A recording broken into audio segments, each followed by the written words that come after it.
قرآن کریم کے بارے میں خود اللہ تعالیٰ نے فرمایا کہ ہدی للناس، قرآن کریم میں اس لیے بھیج رہا ہوں تاکہ لوگ اس سے راستہ پوچھیں اور لوگ اس سے رہنمائی لیں۔ تو قرآن کریم نازل کرنے کا اصل مقصد یہ ہے، اس سے راستہ لیں، اس سے ہدایت دیکھیں۔ اس کے اندر اولاد کے بارے میں قرآن کریم کیا کہتا ہے ہمیں؟ آپ سورہ لقمان کا دوسرا رکوع پڑھیں، سورہ لقمان 21ویں پارے میں ہے، اس میں اللہ تبارک و تعالیٰ نے حضرت لقمان رحمۃ اللہ علیہ کی نصیحتیں بیان فرمائی ہیں کہ اپنے بیٹے کو انہوں نے فرمائی تھی۔ حضرت لقمان رحمۃ اللہ علیہ نے اپنے بیٹے کو فرمایا کہ یا بنی لا تشرک باللہ ان الشرک لظلم عظیم، اے میرے پیارے بیٹے کبھی اللہ کے ساتھ شریک نہ کرنا، اس لیے کہ شرک بہت بڑا ظلم ہے۔ اب لقمان علیہ السلام کی اس نصیحت میں ہمارے لیے 2 سبق ہیں، بلکہ 3 سبق ہیں۔ ایک سبق تو یہ ہے کہ ہر والد کو اپنی اولاد کو اچھی نصیحت کرنی چاہیے۔ آج کل لوگ کہتے ہیں نا یہ کہنے سننے کچھ نہیں ہوتا، جس آدمی نے غلط کام کرنا ہے آپ اس کی طرح ہی سمجھا دیں اسے، وہ نہیں مانے گا، تو یہ بات غلط ہے۔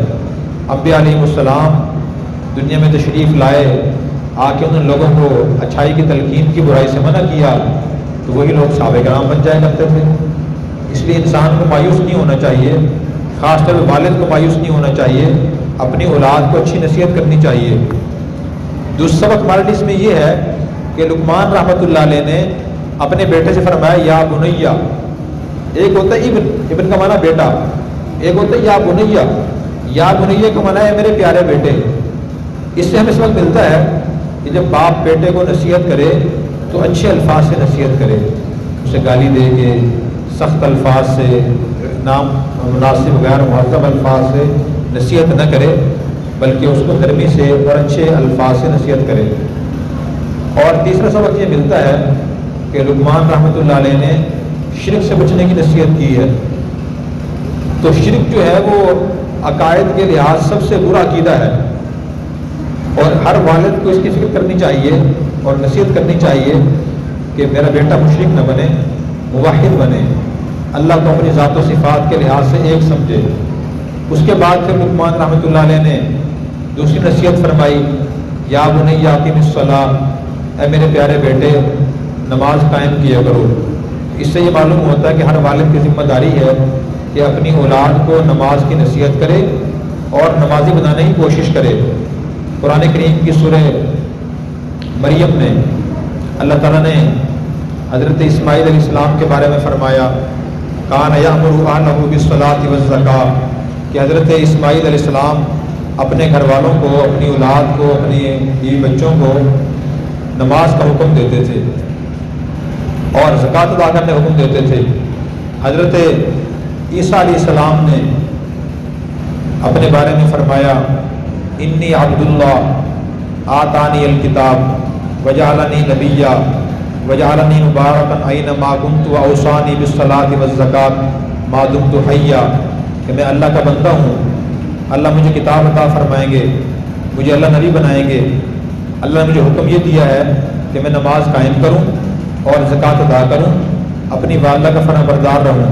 تو دیکھیں اللہ کے انبیاء علیہ السلام کی، اللہ کے نیک بندوں کی نصیحت یہ ہے، توجہ فرمائیں کہ والد اپنی اولاد کو نماز کی نصیحت بھی کرے۔ اور نبی کریم صلی اللہ علیہ وسلم نے ارشاد فرمایا مروا اولادکم بالصلاۃ وہم ابناء 7، جب تمہاری اولاد 7 سال کی ہو جائے تو انہیں نماز کی نصیحت کرو۔ وضربوہم علیہا وہم ابناء 10، جب تمہاری اولاد 10 سال کی ہو جائے پھر بھی وہ نماز کی عادی نہ ہو تو ہلکی پھلکی مار اور ڈانٹ ڈپٹ سے اولاد کو نماز کا عادی بنانے کی کوشش کرو۔ تو دوسری نصیحت یہ ہے، نماز کی نصیحت میں اشارہ یہ ہے کہ ایک والد کی ذمہ داری یہ ہے کہ اپنی اولاد کو اللہ کی عبادات کا عادی بنائے، یہ ذمہ داری ہے۔ اور پھر حدیث میں آتا ہے کہ من سن سنتا حسنتا فلہ مثل اجر فاعل، کہ جو شخص دنیا میں اچھا طریقہ جاری کرے گا، اچھے طریقے کو رواج دے گا، کسی کو اچھا راستہ دکھائے گا، تو جیسے عمل کرنے والے کو ثواب ملے گا، جس نے اس اچھے راستے پر اس کو لگایا ہے اسے بھی ثواب ملے گا۔ اسی لیے نیک اولاد اپنے والدین کے صدقہ جاریہ ہوتی ہے۔ تو اگر والدین اپنی اولاد کو نماز کا عادی بنا جائیں گے تو یہ اولاد جب تک نماز پڑھتی رہے گی اس سے خود بھی ثواب ملے گا، اور جن والدین نے اس کو نماز کا عادی بنایا ہے ان کو بھی ثواب ملتا رہے گا۔ اور تیسری نصیحت یہ فرمایا کہ وَأْمُرْ بِالْمَعْرُوفِ وَانْهَ عَنِ الْمُنْكَرِ، اے میرے بیٹے اچھی باتوں کی لوگوں کو تلقین کیا کرو اور بری باتوں سے منع کیا کرو۔ اچھی باتوں کی تلقین کرنے کے لیے خود پہلے اچھی باتوں کا علم ہونا ضروری ہے۔ جس آدمی کو اچھی باتوں کا علم نہیں ہوگا تو اسے کیا معلوم ہو کہ یہ بات اچھی ہے یا بری ہے؟ جس سے بری باتوں کا علم نہیں ہوگا تو وہ لوگ بری باتوں سے کیسے منع کرے گا؟ تو اس سے معلوم ہو کہ اپنی اولاد کو علم سکھانا بھی ضروری ہے۔ پھر اس کے بعد انہوں نے نصیحت فرمایا کہ وَاصْبِرْ عَلَىٰ مَا أَصَابَكَ، زندگی میں جو آپ کو مصیبت پریشانی پیش آئے اس پر صبر کی عادت بناؤ۔ یہ نصیحت کرنا بھی اولاد کو ضروری ہے، اپنی اولاد کو صبر کا عادی بنانا بھی ضروری ہے، اس لیے کہ زندگی میں ہر شخص کو نامناسب باتوں اور نامناسب حالات کا سامنا کرنا پڑتا ہے۔ وہ نامناسب باتیں اور نامناسب کام ایک شخص کو اپنے والدین کی طرف سے ہی پیش آتے ہیں، بہن بھائیوں کی طرف سے ہی پیش آتے ہیں، رشتہ داروں کی طرف سے ہی پیش آتے ہیں، بیوی اور شوہر کی طرف سے ہی پیش آتے ہیں۔ تو جس شخص کے اندر صبر کی عادت ہوگی زندگی اس کی آسان ہو جائے گی، اور جس شخص کے اندر صبر کی عادت نہیں ہوگی اس کی زندگی بہت مشکل ہو جائے گی۔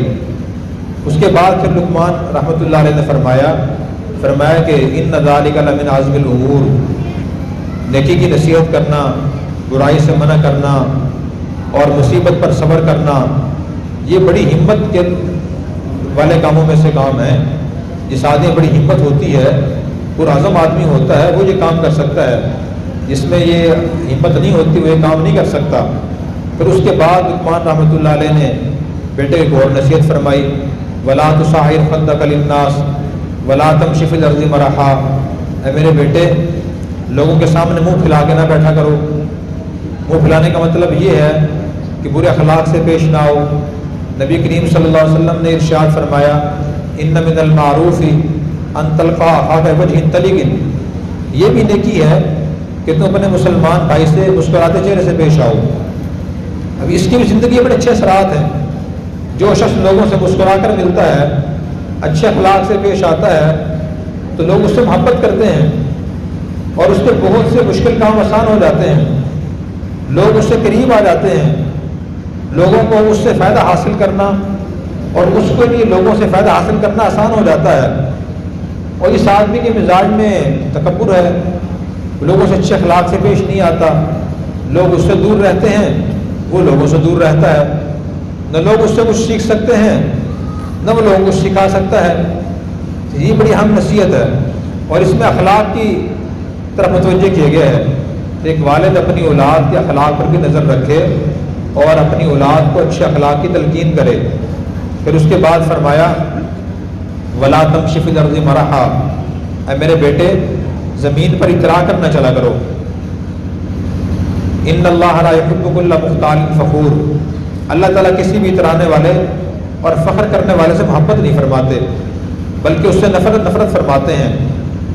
یہ نصیحت کرنا بھی ضروری ہے کہ بیٹا اپنے مزاج میں، اپنی باتوں میں، اپنے ہر کام سے عاجزی کا اظہار ہونا چاہیے۔ جس شخص کے مزاج میں عاجزی ہوتی ہے، جس کی باتوں میں عاجزی ہوتی ہے، تو اس کے لیے بھی لوگوں کو سیکھنا سکھانا آسان ہوتا ہے۔ جس کے مزاج میں عاجزی نہیں ہوتی، باتوں میں عاجزی نہیں ہوتی، تکبر ہوتا ہے، تو وہ خود بھی پریشانیوں میں اور مشکلات میں مبتلا ہوتا ہے، لوگوں کو پریشانیوں میں مبتلا کرتا ہے۔ یہ بڑی اہم نصیحت ہے۔ نبی کریم صلی اللہ علیہ وسلم نے ارشاد فرمایا من تواضع للہ رفعہ اللہ، جو شخص عاجزی اختیار کرتا ہے، اپنی باتوں میں عاجزی کا اظہار کرتا ہے، اپنے کاموں میں عاجزی کا اظہار کرتا ہے، اللہ اسے بلندی عطا فرماتے ہیں۔ ومن تکبر وضعہ اللہ، جو آدمی اپنی باتوں میں بڑے دعوے کرتا ہے، تکبر کا بڑائی کا اظہار کرتا ہے، اپنے عمل سے بڑائی کا اظہار کرتا ہے، تو اللہ تبارک و تعالیٰ اسے ذلیل فرما دیتے ہیں۔ اور یہ مشاہدہ بھی ہے، ہم دیکھ سکتے ہیں کہ معاشرے میں جس شخص کے اندر عاجزی ہوتی ہے وہ ہمیں اچھا لگتا ہے، اور جس شخص میں عاجزی نہیں ہوتی، جو آدمی خود کو ہر وقت بہت بڑا ظاہر کرتا ہے، بڑے بڑے دعوے کرتا ہے، وہ اچھا نہیں لگتا۔ تو حضرت عمر اللہ نے فرمایا کہ جس شخص کے مزاج میں عاجزی ہوتی ہے وہ اپنی نظر میں چھوٹا ہوتا ہے لوگوں کی نظر میں بڑا ہوتا ہے، اور جس کے مزاج میں تکبر ہوتا ہے وہ اپنی نظر میں بڑا ہوتا ہے لیکن لوگوں کی نظر میں چھوٹا ہوتا ہے۔ اس کی مثال پہاڑ پر چڑھے ہوئے آدمی جیسی ہوتی ہے کہ آدمی پہاڑ کے اوپر چوٹی بیٹھا ہوتا ہے، وہ سمجھتا ہے میں بہت بلندی بیٹھا ہوں، لیکن جو لوگ پہاڑ سے نیچے بیٹھے ہوتے ہیں انہیں چھوٹا نظر آ رہا ہوتا ہے۔ اس لیے اپنے مزاج کا، اپنی باتوں کا، اپنے کردار کا، اپنے اعمال کا جائزہ لینا بھی ضروری ہے کہ اس میں عاجزی ہے یا نہیں ہے۔ تو یہ حضرت لقمان رحمۃ اللہ علیہ کی نصیحتیں تھیں۔ اس سے معلوم ہوا کہ اپنی اولاد کو یہ نصیحت کرنا اور ان نصیحتوں پر عمل کرنے کی کوشش کرانا یہ والدین کی ذمہ داری ہے۔ جب اولاد کی صحیح تعلیم و تربیت ہوتی ہے تو سب سے پہلے وہ اولاد اپنے والدین کے لیے راحت اور سکون کا ذریعہ بنتی ہے، پھر وہ اوروں کے لیے راحت اور سکون کا ذریعہ بنتی ہے۔ اور جب اولاد کی تعلیم و تربیت نہیں ہوتی تو سب سے پہلے والدین کی پریشانی کا ذریعہ بنتی ہے۔ اس لیے والدین کی ذمہ داری ہے کہ اپنی اولاد کی صحیح تعلیم و تربیت کا انتظام کریں۔ نبی کریم صلی اللہ علیہ وسلم نے ارشاد فرمایا ما نحل والد ولدا افضل من ادب حسن او کما قال علیہ السلام، کہ ایک والد اپنی اولاد کو جو تحفے دیتا ہے، گفٹ دیتا ہے، مثلاً مکان دے دیتا ہے، زمین دے دیتا ہے، گاڑی دے دیتا ہے، کاروبار دولت دے دیتا ہے، تو ان میں سب سے بہترین تحفہ کسی والد کی طرف سے اپنی اولاد کے لیے اچھی تربیت ہے، اس کو اچھے آداب سکھانا ہے۔ سب سے بہترین تحفہ یہ ہے۔ ایک صحابی نے پوچھا قد علمنا حق الوالد، یا رسول اللہ ہمیں یہ تو معلوم ہو گیا کہ اولاد کے ذمہ والدین کے حقوق کیا ہیں، لیکن آپ یہ فرمائیں کہ ما حق الولد، اولاد کا حق والدین کے ذمہ کیا ہے؟ تو آپ نے ارشاد فرمایا کہ یحسن اسمہ و یحسن ادبہ او کما قال علیہ السلام، فرمایا کہ والد کی ذمہ داری یہ ہے اور اولاد کا حق والد کے ذمہ یہ ہے کہ والد اس کا اچھا نام رکھے اور اسے اچھے آداب سکھائے۔ یہ آداب اولاد کے اندر کیسے آئیں گے اور اولاد فرمانبردار کیسے بنے گی؟ ہمارے معاشرے اکثر جو مسلمان ہیں انہوں نے اکثر دین کو راہ سیکھا ہوا نہیں ہوتا۔ اس کے لیے ضرورت ہے علماء سے تعلق کی، مدارس سے تعلق کی۔ اللہ کے نبی صلی اللہ علیہ وسلم نے صحابہ کرام کو دین سکھایا، صحابہ کرام نے تابعین کو سکھایا، تابعین نے تبع تابعین کو سکھایا، اور سیکھتے سیکھتے یہ دین الحمدللہ اس دور کے علماء تک پہنچ گیا، مدارس تک پہنچ گیا۔ تو خود ہر مسلمان کا اور اس کی اولاد کا اپنے قریب کے علماء سے، مدارس سے تعلق نہایت ضروری ہے، یہاں آنا ضروری ہے۔ دنیا کی جتنی بھی اچھائیاں ہیں ان کو حاصل کرنے کے لیے ان کے مراکز میں جانا پڑتا ہے۔ ایک آدمی بیمار ہو جائے تو خود گھر بیٹھ کر ٹھیک نہیں ہوتا، اسے ہسپتال کے ڈاکٹر کے پاس جانا پڑتا ہے۔ اگر ایک آدمی کو عصری تعلیم حاصل کرنی ہو اسے سکول اور کالج یونیورسٹی میں جانا پڑتا ہے، اساتذہ کی صحبت میں بیٹھنا پڑتا ہے، پھر اس کے بعد عصری تعلیم آتی ہے۔ میرے بھائیوں بزرگوں یہی مثال دین کی ہے۔ اگر ہمیں دین سیکھنا ہے اور ہم چاہتے ہیں کہ ہماری اولاد فرمانبردار بنے، ہم قرآن کریم کو سیکھیں اور سمجھیں، تو اس کے لیے مدارس میں آنا ضروری ہے۔ خود صحابہ کرام کی زبان عربی تھی لیکن وہ خود قرآن کریم گھر بیٹھ کے نہیں سمجھ سکے۔ ان کو سیکھنے کے لیے نبی کریم صلی اللہ علیہ وسلم کو جو مدرسہ صفہ وہاں آنا پڑا، نبی کریم صلی اللہ علیہ وسلم کے پاس بیٹھنا پڑا، اور سارا دین انہوں نے اسی طرح حاصل کیا۔ رمضان المبارک کے حوالے سے ہی ایک واقعہ میں اس سلسلے میں عرض کرتا ہوں۔ حضرت عدی بن حاتم رضی اللہ تعالیٰ عنہ ایک صحابی تھے، تو انہوں نے قرآن کریم کی ایک آیت سنی، وہ سورہ بقرہ میں دوسرے پارے میں ہے۔ اللہ تعالیٰ نے ارشاد فرمایا کلوا واشربوا حتی یتبین لکم الخیط الابیض من الخیط الاسود من الفجر ثم اتموا الصیام الی اللیل۔ اللہ تعالیٰ کے اس ارشاد کا مطلب یہ ہے کہ تم سحری اس وقت تک کھا پی سکتے ہو جب تک کہ سفید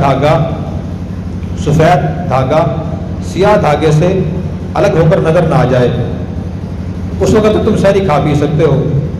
ان الفاظ کا ترجمہ یہ ہے۔ تو عدی بن حاتم رضی اللہ عنہ نے 2 دھاگے لیے کپاس کے، ایک سفید دھاگا اور ایک سیاہ دھاگا، وہ دونوں دھاگے لے کر اپنے تکیے کے نیچے رکھ دیے۔ صبح سحری وہ اٹھتے تھے اور ان دھاگوں کو دیکھتے رہتے تھے، جب تک انہیں اچھی طرح فرق نظر نہیں آتا تھا سحری کھاتے رہتے تھے. وہ بلبوں لائٹوں کا زمانہ تو تھا نہیں, وہ چراغوں کا زمانہ تھا, اور چراغ بھی لوگ جلاتے تھے ضرورت کے وقت, ضرورت کے مطابق. چراغ کی روشنی بہت کم ہوتی ہے, تو وہ صبح صادق ہونے کے بعد کافی دیر تک سحری کھاتے رہتے تھے. جب دیکھتے کہ اب دونوں دھاگوں فرق نظر آ رہا ہے, یہ سفید ہے یہ سیاہ ہے, پھر سحری بند کر دیا کرتے تھے. کہ صحابی کو ان کے اس عمل کا پتہ چلا, تو انہوں نے نبی کریم صلی اللہ علیہ وسلم کو بتایا کہ یا رسول اللہ, صبح صادق ہونے کافی دیر بعد تک سحری کھاتے رہتے ہیں. تو آپ نے ان کو بلایا اور بلا کے پوچھا عادی سحری کھانا کب بند کرتے ہیں؟ تو انہوں نے عرض کیا کہ یا رسول اللہ, قرآن کریم کے حکم کے مطابق اللہ تعالیٰ فرمانے جب تک سیاہ دھاگا سفید دھاگے سے علیحدہ نظر نہ آئے تم سحری کھا بھی سکتے ہو. تو اللہ تعالیٰ کے نبی صلی اللہ علیہ وسلم نے ارشاد فرمایا کہ اے عادی, تمہارا تکیہ بڑا وسیع ہو گیا, رات دن اس کے نیچے آ گئے. آپ مسکرائے, پھر آپ نے فرمایا کہ اس آیت کا یہ مطلب نہیں ہے. اس آیت میں سفید اور سیاہ دھاگے سے مراد کپاس کے دھاگے مراد نہیں ہیں, بلکہ اس سے مراد صبح صادق کی روشنی اور رات کی تاریکی ہے. اور اللہ تعالیٰ کے ارشاد کا مطلب یہ ہے جب صبح صادق کی روشنی پھیلنا شروع ہو جائے اور رات کا اندھیرا ختم ہونا شروع ہو جائے تم سحری کھانا بند کر دو. اور صبح صادق ہونے سے سحری کا ٹائم ختم ہو جاتا ہے. تو دیکھیں آپ صلی اللہ علیہ وسلم نے ان کو مطلب سمجھایا تو قرآن کی آیت کا مطلب سمجھ آیا. اسی طرح مفسرین نے فرمایا, قرآن کریم میں اللہ تعالیٰ فرماتے ہیں, اور ہم پڑھتے بھی ہیں ہر نماز کی ہر رکعت میں, اہدنا الصراط المستقیم, اے اللہ ہمیں سیدھا راستہ دکھا. اس کے بعد اللہ تعالیٰ فرماتے ہیں کہ صراط الذین انعمت علیہم, یا اللہ ہمیں ان لوگوں کا راستہ دکھا, ان بندوں کا راستہ دکھا جن پر آپ نے انعام فرمایا, ان بندوں کا راستہ دکھا. پھر اس آیت کی تشریح اللہ تعالیٰ نے ایک اور آیت میں بیان فرمائی, اولئک الذین انعم اللہ علیہم من النبیین والصدیقین والشہداء والصالحین وحسن اولئک رفیقا, کہ اللہ کے خاص خاص انعامات ان لوگوں پہ ہوتے ہیں, انبیاء پہ, صدیقین پہ, شہداء پہ اور نیک لوگوں پہ. اور یہ اچھے دوست ہیں, یہ لوگ اچھے دوست ہیں. تو اللہ تعالیٰ بھی یہ فرما رہے ہیں کہ جن لوگوں پہ اللہ کا خاص انعام ہے آپ ان لوگوں کا راستہ دیکھنے کی کوشش کریں. اس سے بھی معلوم ہوا کہ قرآن کریم سمجھنے کے لیے علماء کے مدارس کی ضرورت ہے. اس لیے ہمیں ان مدارس کی اور اپنے قریب کی علماء قدر کرنی چاہیے, اور قرآن کریم کو سیکھنا اپنی زندگی کے مقاصد میں اور مشن میں داخل کرنا چاہیے. سب حضرات کوشش فرمائیں گے قرآن کریم کو سمجھنے کے میں 3-4 طریقے عرض کر دیتا ہوں. ایک مسلمان قرآن کیسے سمجھ سکتا ہے؟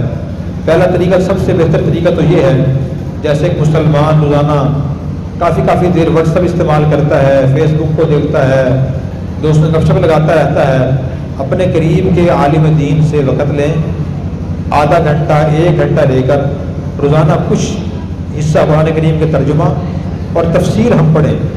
سب سے بہتر طریقہ یہ ہے. اور دنیا کے ہر کام کو طریقے سے سیکھنے کا طریقہ یہی ہے. ایک آدمی کپڑے کی دکان بناتا ہے, اس پہ کسی کپڑے کی دکان پہ 6 مہینے لگاتا ہے, ڈیلنگ کرنا سیکھتا ہے, کپڑے کی پہچان سیکھتا ہے, یہ کتنے والا کپڑا ہے اور گاہک کو مطمئن قائل کیسے کرنا ہے, ہر کام سیکھتا ہے نا. تو قرآن کریم بھی سیکھنے کی چیز ہے. کسی استاد کے پاس انسان وقت لگائے اور قرآن کریم سیکھے. دوسرا آسان طریقہ یہ ہے کہ اپنے محلے کی مسجد میں درس قرآن اگر ہوتا ہو, اس درس قرآن پابندی سے انسان شرکت کرے, اور صرف ثواب کے لیے شرکت نہ کرے, قرآن کریم سمجھنے کی اور عمل کرنے کے لیے سے شرکت کرے. اور تیسرا اس سے کم درجے کا طریقہ یہ ہے کہ آدمی کسی عالم دین کے مشورے سے کم از کم کوئی تفسیر لے لے, اور تفسیر لے کر گھر میں بیٹھ کر اس کا ترجمہ اور تشریح پڑھنا شروع کرے. اما پارے سے شروع کر دے, سورہ ناس کی طرف سے ایک روزانہ 1 آیت کا, 1 سورت کا یا 5-6 آیت ترجمہ پڑھ لے اور تفسیر پڑھ لے, پھر اسے دہرا لے. جو بات سمجھ نہ آئے تو قریب کے عالم دین سے پوچھ لے, مجھے تو بات تفسیر کی سمجھ نہیں آئی. تو اس طریقے سے انشاءاللہ قرآن کریم ہمیں سمجھ میں آنا شروع ہو جائے گا. جب قرآن کریم ہم سمجھیں گے تو معلوم ہوگا کہ زندگی کی ہماری مشکلات کیا ہیں, پریشانیاں کیا ہیں, قرآن کریم ان کا کیا حل بیان کرتا ہے. اگر ہم قرآن کریم نہیں سمجھیں گے تو ہماری مشکلات پریشانیاں ویسے ہی رہیں گی جو جیسے اب چل رہی ہیں. قرآن کریم کی ایک آیت کا سمجھنا انسان کی زندگی کو بدل دیتا ہے. میں ایک واقعہ عرض کرتا ہوں، حضرت آخری واقعہ ہے یہ۔ حضرت فضیل بن عیاض رحمۃ اللہ علیہ بہت بڑے اللہ کے ولی گزرے ہیں۔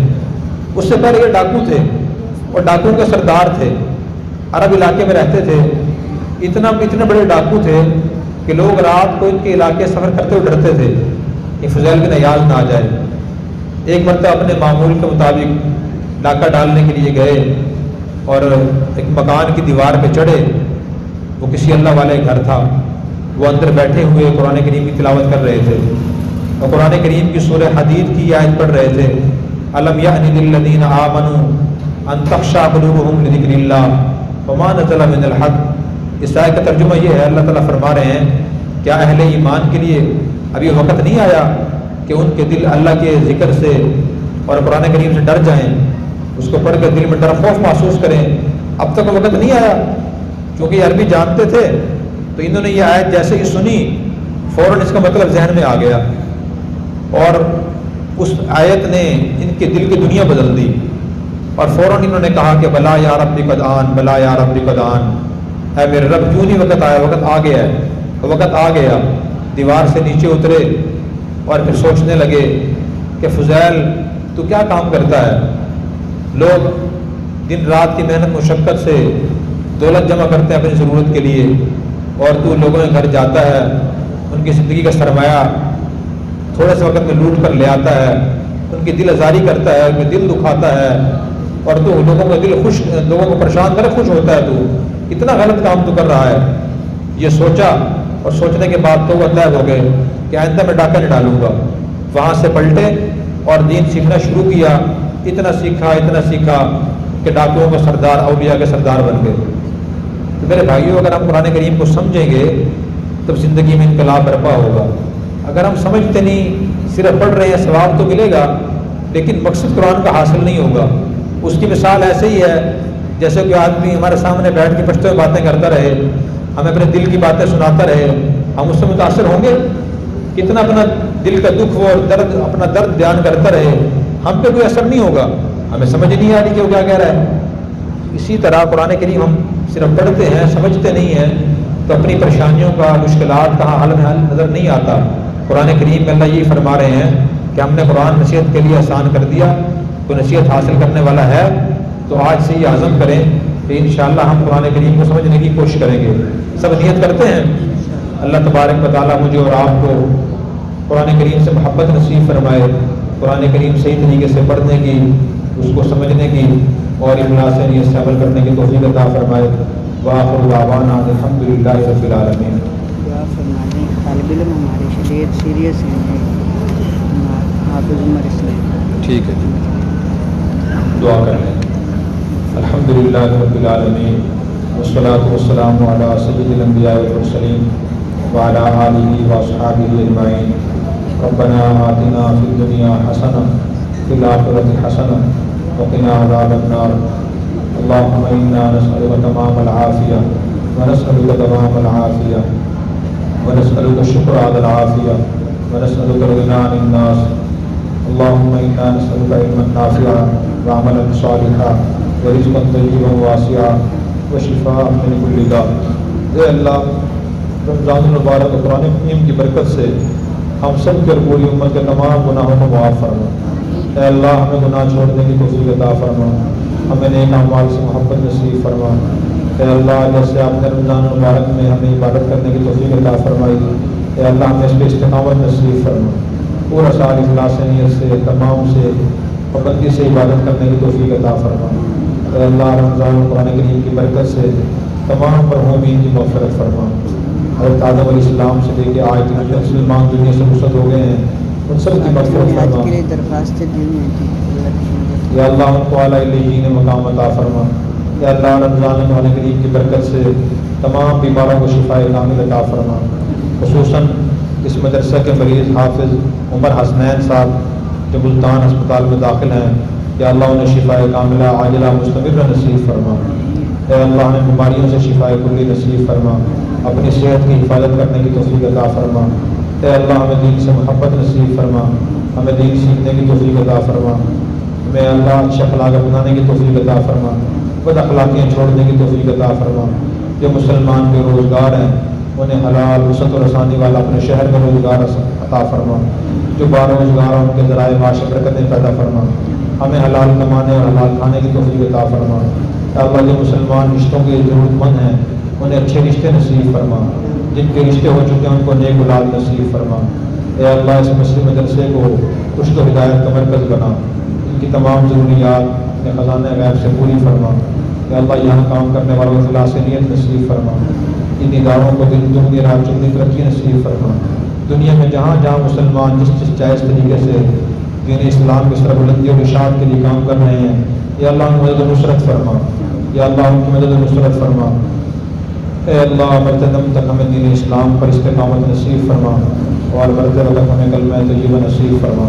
صلی اللہ تعالی علی خیر خلقہ سیدنا و مولانا محمد وعلی آلہ و اصحابہ اجمعین برحمتک یا ارحم الراحمین۔ Subscribe now and press the bell icon. Never miss an update.